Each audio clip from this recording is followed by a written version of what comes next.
Hi, party people. Welcome back to Place, Manner, Voice. I'm Catherine. Every episode, I transcribe a word into the International Phonetic Alphabet. Today, I have a special request, and I see a pattern in this request. A viewer requested that I transcribe the words house, mouth, and south. And I see a pattern going on here. Do you see this ow sound in the middle? House, mouth, south. And I know what this listener is, as this viewer is getting at here, because there is an interesting phenomenon in Canadian English called Canadian raising. Now, Canadian raising, Canadians are not the only English speakers to do this, but it happens here so much, and it's such a feature of Canadian English that they've named this phenomenon after us. So, the sound in question is this ow sound. This is the symbol for ow. It's a diphthong, so it's a sound that moves from one vowel sound to another vowel sound very quickly. Ow, ow. What happens with Canadian raising is this first vowel here, the ah, this is, it's a very low sound. Our jaw is very low. Our mouth is quite open for this sound. What happens in Canadian raising is this sound is raised up, raised up in the mouth, and it moves more to this sound, uh. So instead of going ow, it's more like ow, oh.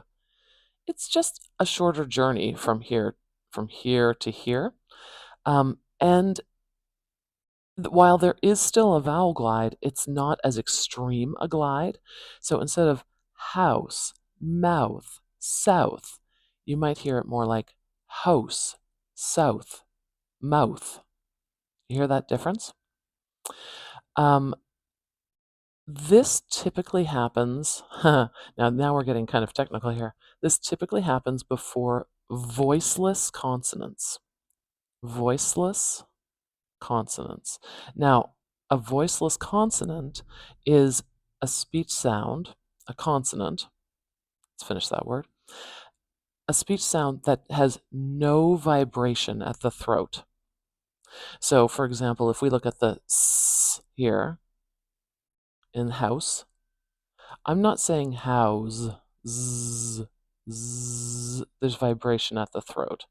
And you can really feel this if you say an S sound and gently touch your throat. S, you're you're not going to feel anything. But then if you change that sound to a Z, z, you will feel this amazing vibration on your throat.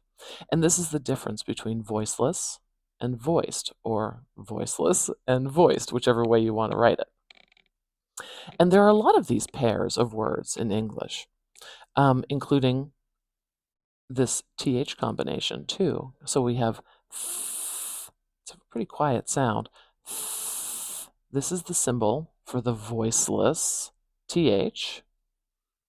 V, there's the symbol for the voiced TH. V. So you'd hear this in thin, thin, and you'd hear this in, well, this, thin, this.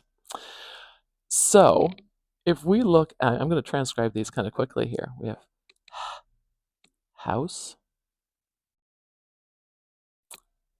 mouth, and south. If I do a narrow transcription on these, you might hear a Canadian or some other, like there's other places like America. Oh, look, I did the broad transcription. It should be the narrow transcription marker like this. There are certainly Americans that do this Canadian raising.